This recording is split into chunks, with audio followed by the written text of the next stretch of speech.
दोस्तों, भगवान सूर्यदेव को जल चढ़ाते समय भूल से भी ना करें। ये गलतियां पुराणों के अनुसार कहा जाता है कि संसार के समस्त मानव को स्नान करने के पश्चात भगवान सूर्यदेव को जरूर जल चढ़ाना चाहिए। तांबे के लोटे से जल चढ़ाना बहुत ही अच्छा समझा जाता है। जल के साथ अक्षत एवं फूल मिश्रित कर भगवान सूर्यदेव को जल चढ़ाने से भगवान सूर्यदेव बहुत ही जल्दी प्रसन्न होते हैं। जल को चढ़ाते समय सूर्यदेव के मंत्र का उच्चारण भी करना चाहिए। मन में सकारात्मक ऊर्जा प्रवेश करती है।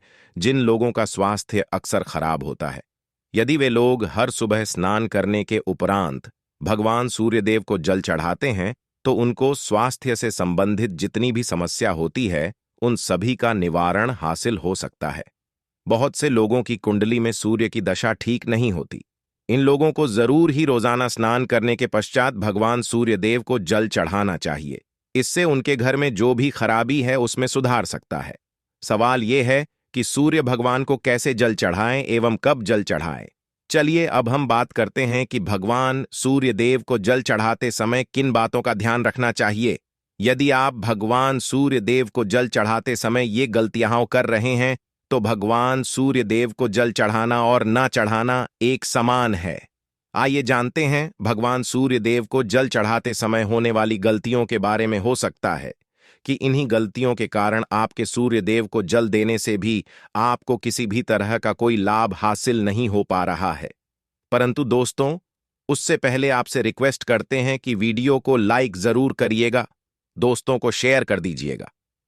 अगर आपने अभी तक चैनल को सब्सक्राइब नहीं किया है तो चैनल को सब्सक्राइब करके भी आइकॉन जरूर बताइएगा।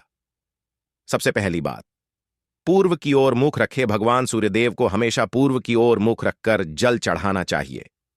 जल चढ़ाते समय उस जल के आपके पैरों के ऊपर नहीं पड़नी चाहिए। हमेशा इस बात का ध्यान रखिए कि जहां से भी आप जल चढ़ा रहे हैं उस स्थान से भगवान सूर्य को देने वाला जल आपके पैर में किसी भी हाल में नहीं गिरना चाहिए। अगर जल चढ़ाते वक्त आपके पैर में जल गिरता है तो यह अच्छी बात नहीं है, क्योंकि इससे सूर्य क्रोधित हो जाते हैं।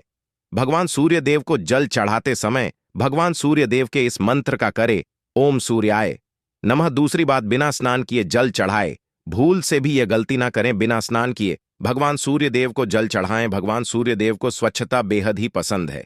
ऐसे में यदि आप बिना स्नान किए उन्हें जल्द चढ़ाएंगे तो वो आपसे रुष्ट हो जाएंगे और आप जिस कारण से उन्हें जल चढ़ा रहे थे उस कार्य में भी आप असफल हो जाएंगे।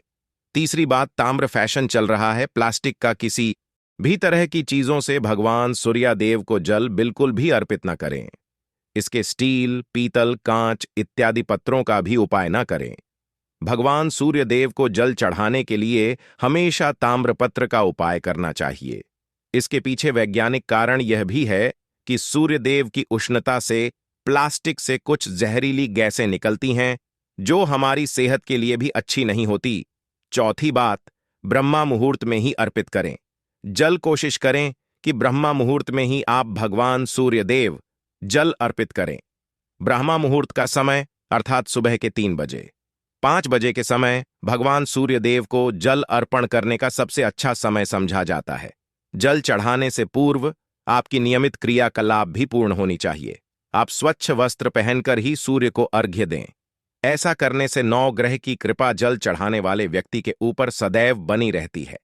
5वीं बात, अक्षत एवं फूल जरूर हो। भगवान सूर्यदेव को जल चढ़ाते समय जल में अक्षत रोली फूल जरूर होनी चाहिए। आपके पास कुछ भी नहीं है तो अक्षत से काम चला सकते हैं, बस खाली सिर्फ जल चढ़ाए। 6ठी बात, हाथ सिर के ऊपर रखे। हमेशा अपने हाथों को सिर के ऊपर रखकर ही भगवान सूर्यदेव को जल अर्पित करना चाहिए। जब जल की धारा भगवान सूर्यदेव को अर्पित करते वक्त गिरती है तो उसी धारा से भगवान सूर्यदेव को देखना चाहिए। कहा जाता है कि ऐसा करने से व्यक्ति के ऊपर भगवान सूर्यदेव की कृपा बनी रहती है एवं व्यक्ति के मन में सकारात्मक ऊर्जा भी प्रवेश करती है। 7वीं बात, चप्पल ना पहने। भूल से आपके पैर नहीं होनी चाहिए। यदि आप भगवान सूर्यदेव को चप्पल पहनकर जल अर्पण करेंगे तो वो आपसे रुष्ट हो जाएंगे और आपके जितने भी काम रुके हुए हैं वो सभी काम भी आगे नहीं बढ़ पाएंगे। इसलिए हमेशा भगवान सूर्यदेव को नंगे पैरों में रहकर ही जल अर्पित करें।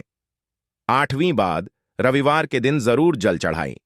आप हर दिन भगवान सूर्यदेव को जल चढ़ाएं या ना चढ़ाएं, परंतु रविवार के दिन सूर्य को जल जरूर चढ़ाना चाहिए, क्योंकि का दिन सूर्य भगवान का दिन होता है। इस दिन को हर व्यक्ति को भगवान सूर्यदेव को जल अर्पित करना चाहिए। इससे यदि आपकी कुंडली में किसी तरह का कोई सूर्य से संबंधित दोष है तो वह दोष गुड़ में परिवर्तित हो जाएगा।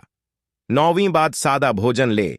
यदि आप भगवान सूर्यदेव को हर दिन जल चढ़ाते हैं तो इस बात का जरूर ध्यान रखिए कि आप रविवार के दिन मांस आहार का सेवन ना करें। लाल रंग की सब्जी, मसूर की दाल ना खाएं। यदि आप रविवार के दिन मिष्ठान ग्रहण करते हैं तो यह बहुत ही अच्छी बात है। रविवार के दिन लाल कपड़े भूल से भी ना पहने। अब बात करें के बारे में तो रविवार का दिन भगवान सूर्यदेव को ही समर्पित होता है। रविवार के दिन भगवान सूर्यदेव की पूजा करना बहुत अधिक लाभदायी होता है। वैसे तो हमें प्रतिदिन ही भगवान सूर्यदेव की पूजा करनी है, परंतु रविवार के दिन विशेष रूप से भगवान सूर्यदेव की पूजा कर लेनी चाहिए। तो आपको एक तांबे का पात्र लेना है। उस तांबे के पात्र में जल रखकर भगवान सूर्यदेव को हर रविवार को अर्पित करना है। अगर आप प्रतिदिन नहीं कर पाते हैं तो रविवार को जरूर करें। वैसे आपको प्रति सूर्यदेव को जल जरूर देना चाहिए। चाहे आप कोई भी पूजा नहीं कर पाते हैं, समय नहीं है आपके पास, तो सिर्फ स्नान करने के बाद भगवान सूर्यदेव को जल भी अर्पित कर देते हैं, तब भी आपकी जन्म कुंडली के ग्रह दोष समाप्त हो जाते हैं और आपको जो भी परेशानियां होती हैं उन परेशानियों से मुक्ति है। जब आप भगवान सूर्यदेव को जल अर्पित करते हैं, गायत्री मंत्र का जाप करें। गायत्री मंत्र का जप आप यथासंभव कर सकते हैं। अगर आपके पास समय है तो 108 बार कर लीजिए, नहीं तो जितनी देर दे रहे हैं वहां पर खड़े होकर भगवान सूर्यदेव के सामने 5 मिनट तक कर लीजिए। इससे आपको बहुत लाभ होता है। गायत्री मंत्र का जप करने से, जैसे भगवान सूर्यदेव को जल अर्पित करते ही समय जब हम गायत्री मंत्र का जप करते हैं तो हमारी में अगर कोई बाधा आती है तो वह दूर होती है, नकारात्मक ऊर्जा दूर होती है। रविवार के दिन सुबह जब आप भगवान सूर्यदेव को अर्घ्य देते हैं तो उसमें थोड़ा सा गुड़ मिला लीजिए। इससे क्या होगा, इससे आपकी सभी कामनाएं पूर्ण होंगी। अगर आप भगवान सूर्यदेव को जल अर्पित करते हैं, उसमें एक थोड़ा सा गुड़ मिलाकर अर्पित करते हैं, तो आपकी सभी कामनाएं पूर्ण हो जाती हैं। भाग्य का साथ बहुत लोगों को नहीं मिलता है। बहुत से लोग कंप्लेंट करते हैं कि हमारा साथ नहीं देता है। ऐसे में भाग्य का कारक समझा गया है, प्रबल कारक समझा गया है भगवान सूर्यदेव को। तो जब आप भगवान सूर्यदेव को सुबह जल देते हैं तो जल देते समय आपको गायत्री मंत्र का जप करना है और उसके अलावा आपको भाग्य का साथ चाहिए तो रविवार के दिन गुड़ और चावल का दान करना अच्छा समझा जाता है। गेहूं का दान भी आप कर सकते हैं। गेहूं और गुड़ का करना बहुत श्रेष्ठ समझा जाता है और इसको करने से आपके सभी बनने लग जाते हैं। अगर आप ये दान करते हैं तो सूर्यदेव की कृपा से आपके जो काम होते हैं, जो रुके हुए हैं, बनने लग जाते हैं। भाग्य का साथ आपको हासिल हो जाता है। अगर आपके आत्मविश्वास में कमी आ गई है, पराक्रम में कमी आ गई है और आत्मविश्वास आपका कमजोर होता जा रहा है, तो ऐसे में आपको चाहिए कि रविवार के दिन अपने माथे पर लाल चंदन का तिलक लगाए।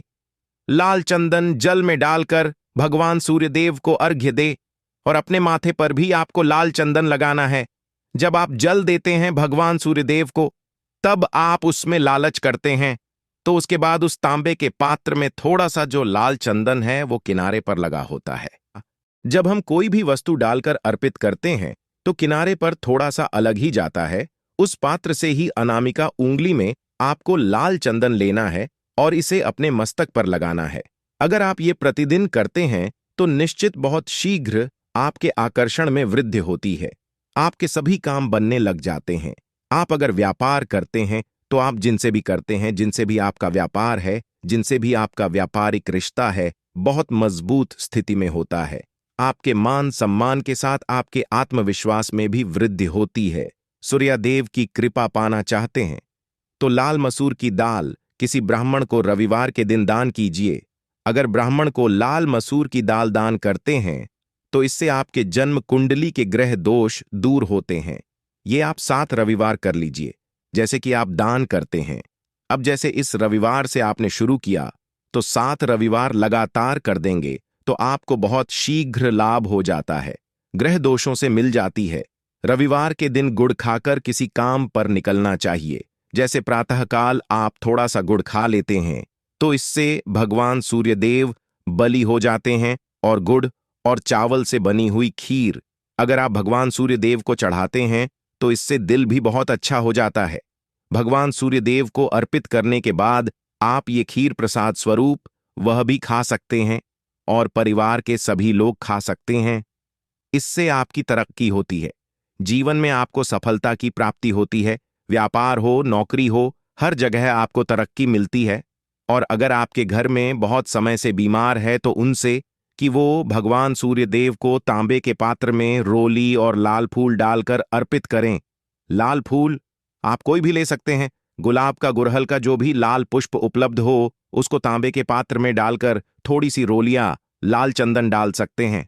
ऐसा करने से सूर्य ग्रह बलि हो जाता है तो आत्मविश्वास बढ़ता है। आत्मा के कारक है सूर्यदेव, और जब हमारा आत्मविश्वास बढ़ता है रोगों से मुक्ति मिलती है, नकारात्मक शक्तियों से छुटकारा मिल जाता है, दवा शीघ्र ही काम करने लग जाती है। रविवार आदित्य हृदय स्तोत्र का पाठ जरूर करना चाहिए। अगर आप चाहते हैं आपको सूर्य ग्रह का पूर्ण लाभ हासिल हो, चाहे आपकी जन्म कुंडली में सूर्य मजबूत स्थिति में भी हो, तब भी रविवार को आपको आदित्य हृदय स्तोत्र का पाठ जरूर करना चाहिए। आदित्य हृदय स्तोत्र का पाठ अगर आप 3 बार करते हैं प्रतिदिन या फिर 3 बार रविवार को भी कर लेते हैं तो इससे भी आपके जीवन की परेशानियां दूर होती है। मन में कोई भी काम ना हो, जैसे हमने शुरू में ही कहा, गुण चाहिए, संतान चाहिए, मान सम्मान, आत्मविश्वास चाहिए, शिक्षा में सफलता चाहिए, नौकरी में सफलता चाहिए, सरकारी नौकरी चाहिए। जीवन में आपकी कोई भी समस्या हो, उस समस्या से मुक्ति पाने के लिए आपका आत्मविश्वास बलि होना बहुत आवश्यक है। अगर आपके अंदर आत्मविश्वास होगा तो आप किसी भी समस्या से मुक्ति पा लेंगे। और आत्मविश्वास की प्राप्ति तभी होती है जब सूर्य हमारी जन्म कुंडली में अच्छी स्थिति में होते हैं। एक बहुत ही अचूक उपाय हम आपसे शेयर करने वाले हैं, यहां आप जरूर कीजिए। अगर किसी भी तरह से किसी भी समस्या से घिरे हुए हैं, कोई भी आपकी विशेष कामना है, तो ये उपाय जरूर कीजिए। सूर्य को आप जब जल देते हैं तो जल देते समय जल में आपको एक बेलपत्र डालना है और इस बेलपत्र के साथ भगवान सूर्यदेव को जल देना है। तो आप तांबे का पात्र ले लीजिए, उसमें थोड़ा सा गंगा जल डालें, थोड़ा सा जल डालें, थोड़ा सा डालें और इसके साथ ही एक बेलपत्र डाल दीजिए। आप थोड़े से अक्षत भी डाल सकते हैं। अक्षत क्या होता है? चावल होता है, जिसके टूटे हुए दाने ना हो, बिल्कुल साबुत चावल होता है, उसे अक्षत कहा जाता। तो थोड़े से अक्षत रोली और बेल्व पत्र डालकर भगवान सूर्य देव को जल देना है। 7 बार में आपको जल देना है। जैसा कि बताया जाता है आपको 3 बार में जल देना चाहिए। रोक रोक कर एक ही पात्र का जल हम 3 बार में देते हैं, हमें पत्र डालना है। तो इस विशेष सामग्री की वजह से हम इस जल को 7 बार में भी दे सकते हैं। तो आप रोक रोक कर उसे जल को, एक पत्र के जल को ही 7 बार में दीजिए। सूर्यदेव को देखते हुए आपको मंत्र बोलना है, एयुएम हीम हीम हीम सूर्य नमः, एयुएम हीम हीम हीम सूर्याय नमः। तो इस तरह से आप इस मंत्र को बोलते हुए अगर भगवान सूर्यदेव को जल अर्पित करते हैं, शीघ्र ही आपके मन की कामनाएं पूर्ण हो जाती है। आपकी जो भी कामना भगवान सूर्यदेव से कहे, थोड़े समय तक आप आदित्य हृदय स्तोत्र का पाठ कर सकते हैं। चाहे तो 1 बार या 3 बार या फिर 108 बार गायत्री मंत्र का जप कर लीजिए, या भगवान सूर्यदेव का कोई भी एक मंत्र जिसका आप 108 बार जप कर सकते हैं। जरूर इस उपाय को करने के बाद कीजिए, इससे आपकी कामना बहुत शीघ्र पूर्ण हो जाती है। दोस्त, तो आज की वीडियो में हमने सूर्य को मजबूत करने का उपाय बताया। सूर्य को मजबूत करने हैं, सूर्य आत्मा के कारक है और सबसे जरूरी है आत्मविश्वास का बलि होना। अगर हम जीवन में किसी भी तरह की सफलता पाना चाहते हैं तो बहुत जरूरी है कि आप सूर्यदेव की आराधना कीजिए, प्रतिदिन कीजिए और रविवार के दिन विशेष रूप से कीजिए। उम्मीद करते हैं आज की वीडियो से आपको लाभ जरूर होगा। आज के लिए बस इतना ही दोस्तों। अगर आपको यह वीडियो पसंद आया है तो वीडियो को लाइक करिएगा।